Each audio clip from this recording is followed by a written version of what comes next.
responsabilité et la violence implicite dans ce type de relation.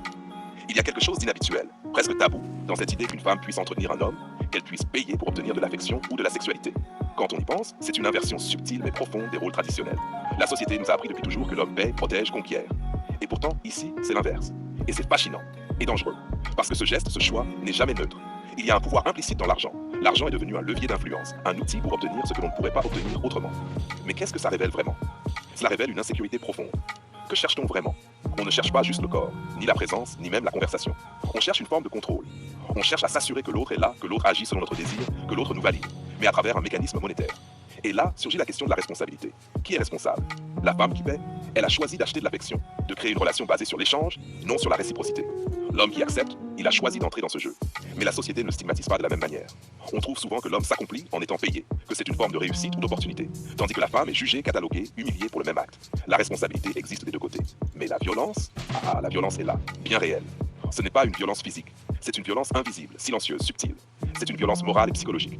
L'argent devient une arme qui déforme le lien, qui transforme l'affection en marchandise, la présence en transaction, le désir en contrat.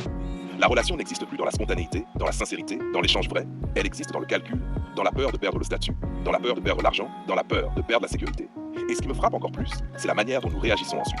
On a honte, on se rend compte de ce qu'on fait, mais on vient sur le net en parler. On se déverse sur des forums, dans des vidéos, dans des commentaires, en cherchant une validation, en cherchant à justifier ce qu'on ne peut pas assumer pleinement. Et souvent, on demande ensuite à un homme de payer pour aimer cette femme, alors que cette même femme a payé pour être aimée elle-même. On se rend compte de l'absurdité. C'est une boucle de dépendance, de désir, de frustration et de violence silencieuse. C'est un paradoxe qui fait mal à l'âme, car derrière ce jeu, il y a des vies humaines, il y a des désirs, des blessures, des égos blessés. L'homme qui est entretenu n'est pas juste un gigolo, il est parfois pris au piège de son image, de sa survie, de sa capacité à exister dans le regard de l'autre.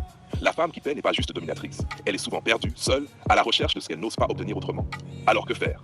Peut-on seulement pointer du doigt la responsabilité de l'un ou de l'autre? Non, la responsabilité est partagée. Mais ce qu'il faut comprendre, c'est la violence sous-jacente de ces dynamiques. La violence de transformer le lien humain en monnaie d'échange. La violence de croire que l'amour ou l'affection peuvent être achetés. La violence de se mentir à soi-même et à l'autre.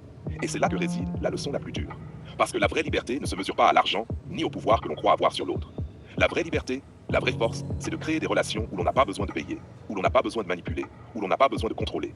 Là seulement, le lien existe dans sa pureté, dans sa spontanéité, dans sa sincérité. Alors oui, il faut avoir honte, pas pour ce que l'on a fait, mais pour ce que l'on accepte de tolérer. Et il faut parler. Mais parler pour comprendre, pas pour justifier. Parler pour apprendre, pas pour s'excuser. Parce qu'il y a une violence dans ces relations qui ne s'arrête jamais si on ne l'affronte pas. Et elle frappe les deux parties silencieusement, mais puissamment. Et à la fin, ce qui reste, ce n'est pas l'argent, ce n'est pas le contrôle, ce n'est pas la satisfaction éphémère d'un désir.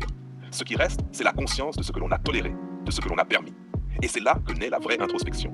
C'est là que l'on comprend ce qu'il faut changer.